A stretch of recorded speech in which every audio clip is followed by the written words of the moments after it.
Grace and peace. I'm Brian Musser. I'm the Baptist Campus Minister at Drexel University, and this is Peace and Power Christian Fellowship, the peace of Jesus Christ to change our lives, and the power of the Holy Spirit to change our world. We are continuing our series on Revelation, Revelation Understood. We're looking at Revelation chapter 6, highlighting the first 6 seals being opened in Revelation chapter 6. This is the first video of the 8th lesson in this series, and this video will concentrate on the first 4 seals, which are the first 4 horsemen. But in way of review, just to keep track of where we're going and how we're moving forward, here's some points that we've already covered. The letter starts by introducing its primary author, who is Jesus, and creates this amazing image developed from the Old Testament about who Jesus is. Chapters 2 and 3 are addressed directly to 7 specific churches in Asia Minor, modern Turkey. These churches are experiencing different things. One has lost its first love. 2 are struggling with idolatry and compromise, probably in regards to emperor worship. Several are facing potential or facing actual persecution from the Romans and animosity with the Jewish followers that they live in the same neighborhood with. One church is just flat out labeled as dead, and one is acting as if it is self-sufficient and doesn't need God. Now, in the next 2 chapters, chapter 4 gives us a spectacular picture of God on his throne, in the throne room, reigning over all of creation and human history. And then chapter 5 presents, in a strikingly visual way, the narrative of salvation history through Jesus, the Lion and the Lamb. So that's what we've covered so far. Now we're going to turn the page and get into kind of what everybody thinks about when they think about Revelation. We're going to look at the seals, and then followed by the trumpets and the bowls, these judgments being poured out upon the earth. And we're looking at the first 4 seals in this video, and the first 4 seals are the 4 horsemen. So let's look at the text. Now I watched when the Lamb opened the 7 seals. I heard one of the 4 living creatures say with a voice like thunder, "Come," and I looked, and behold, a white horse, and its rider had a bow, and a crown was given to him, and he came out conquering and to conquer. When he opened the 2nd seal, I heard the 2nd living creature saying, "Come," and out came another horse, bright red. Its rider was permitted to take peace from the earth so that people should slay one another, and he was given a great sword. When he opened the 3rd seal, I heard the 3rd living creature say, "Come," and I looked, and behold, a black horse, and its rider had a pair of scales in his hand. And I heard what seemed to be a voice in the midst of the 4 living creatures saying, "A quart of wheat for a denarius, and 3 quarts of barley for a denarius, and do not harm the oil and wine." When he opened the 4th seal, I heard the voice of the 4th living creature say, "Come," and I looked, and behold, a pale horse, and its rider's name was Death, and Hades followed him, and they were given authority over a 4th of the earth to kill with the sword, and with famine, and with pestilence, and by wild beasts of the earth. So these are the 4 horsemen that go out. One is to conquer, one is to add internal violence, internal strife, one is to economic collapse or depression, and the other one is bringing death by 4 different ways. Interestingly enough, this image of these 4 horsemen is very similar to what's going on in Zechariah chapter 6, and looking at these verses in 1 through 8. Again I lifted my eyes and saw, and behold, 4 chariots came out from between the mountains, the 2 mountains. The first chariot had red horses, 2nd black horses, the 3rd white horses, and the 4th chariot dappled horses, all of them strong. And then I answered and said to the angel who talked with me, "What are these, my Lord?" And the angel answered and said to me, "These are going out to the 4 winds of heaven after presenting themselves before the Lord of all the earth." Interestingly enough, in Zechariah it's chariots, in Revelation it is horsemen. I think a lot of that has to do with what was the type of soldier, the type of warrior that was feared at that time in John's day, in the time of Revelation and kind of the end of the first century. Roman the enemy of the Roman Empire, the scary warriors, were the Parthians, and they were Rome's greatest threat, and they were horsemen known for their horse archers.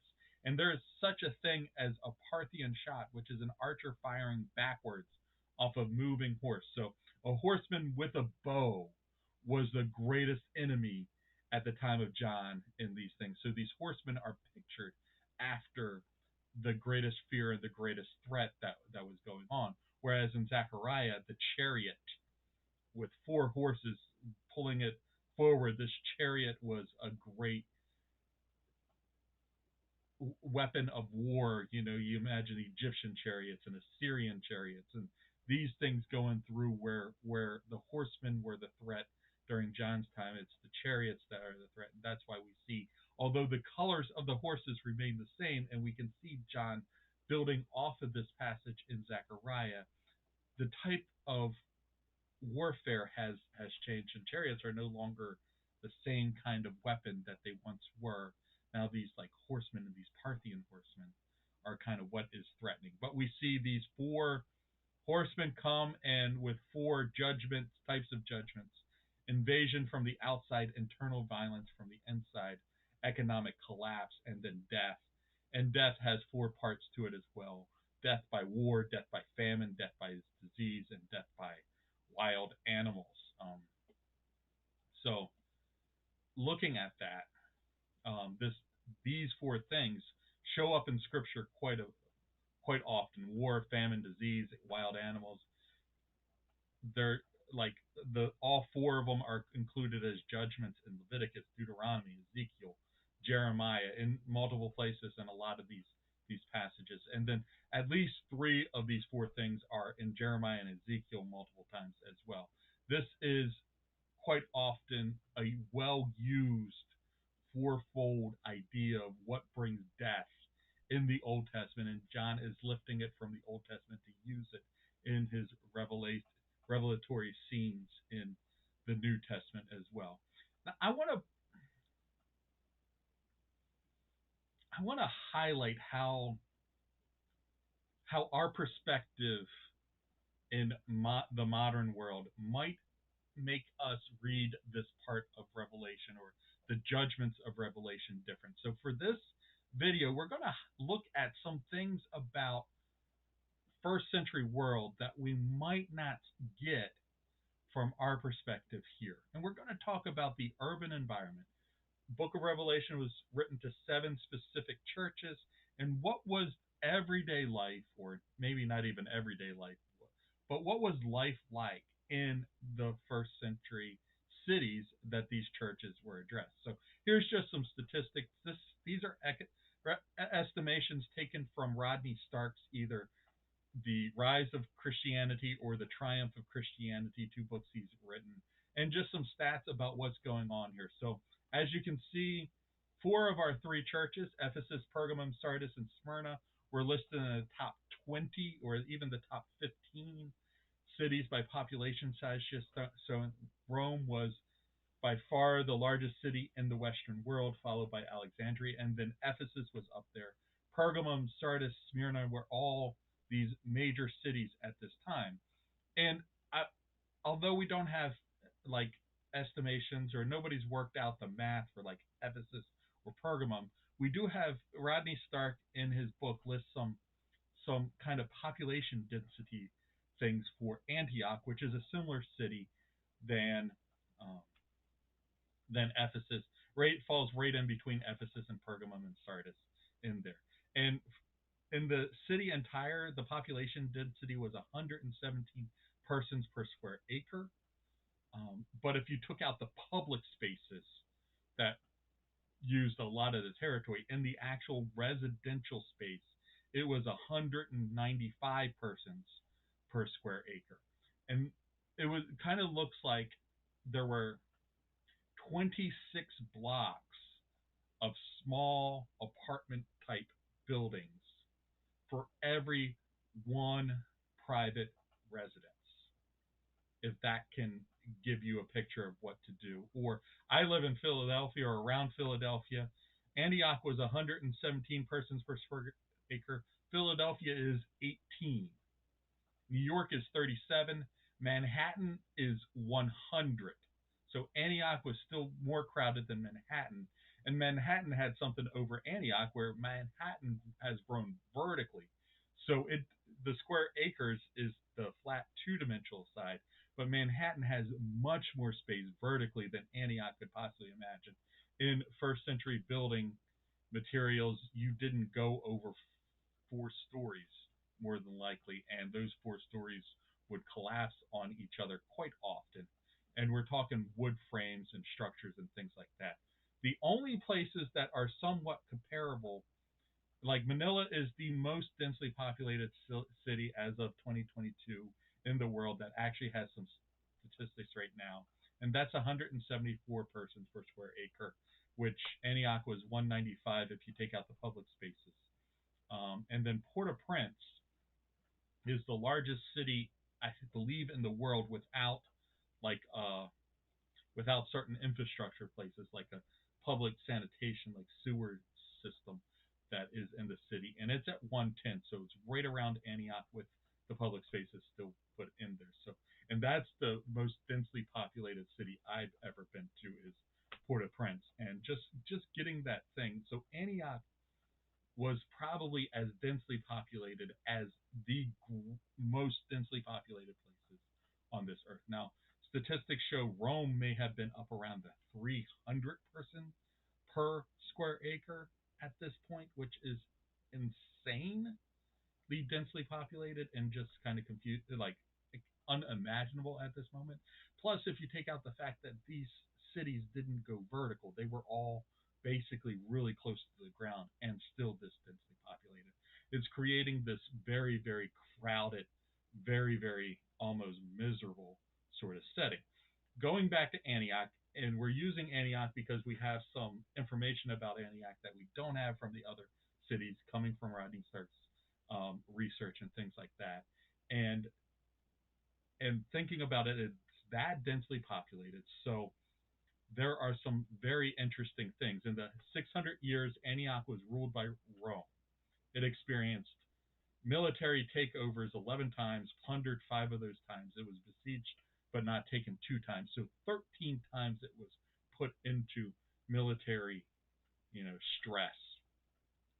Burned 4 times. 3 were by accident. 1 was purposely by the Persians. It had 6 major riots, not minor riots, but 6 major riots that led to a good portion of the city being destroyed and quite a few deaths. Hundreds of significant earthquakes, but 8 of them destroyed the city, and 2 others came close to destroying the city. 3 major epidemics. It was so densely populated that epidemics would just sweep through it, and all 3 of those are estimated to have killed at least a quarter of the city's population. And then 5 major famines. So in the 600 years, it had 41 catastrophes, or 1 every 15 years.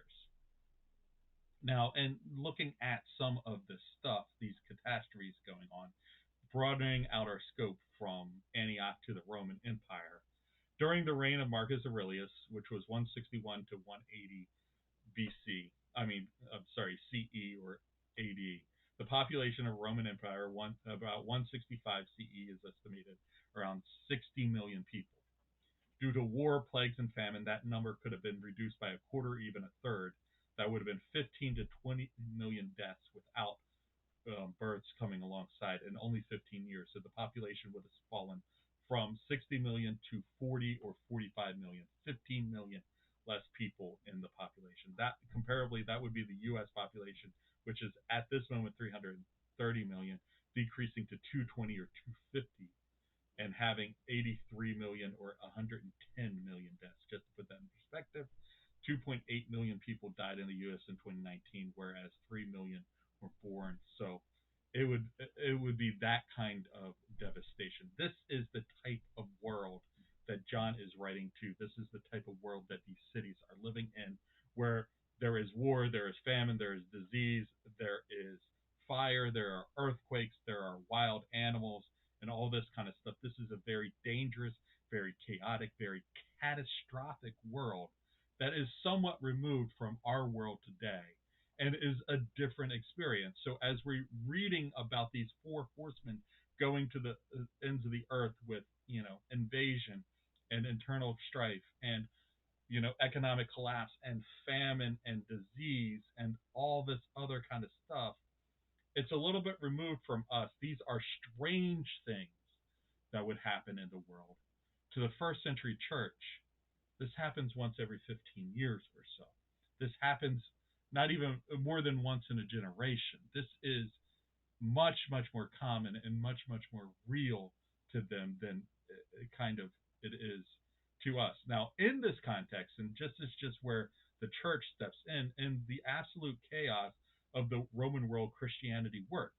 Christians in general lived longer than others. We see if you have a Christian name on the tombstone, by average, you have a longer lifespan recorded on that tombstone. Christian generosity, shared resources during famines. Christian benevolence led to higher survival rates during the epidemics. Christians treated women which better, which led to fewer dying in childbirth and a higher fertility rate. So in this chaotic world, some of what Christians believed and how Christians lived in the chaos really, really changed. Like Christianity effectively helped lives in these chaotic situations. So just some kind of questions to think through, and I'm giving a little bit humorous here. The wild animals really is kind of a fun one.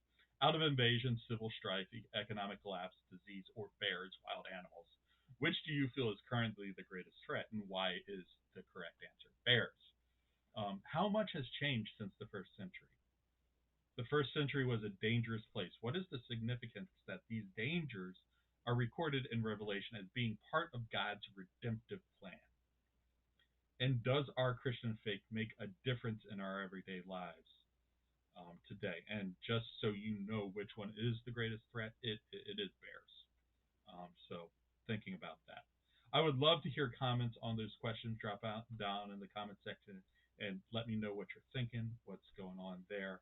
As always, there are two ways to join in person: Sunday nights at 5 p.m. and then weekly wraps ups on YouTube and or WordPress, Instagram, TikTok, Twitter, Facebook, LinkedIn, WordPress, YouTube.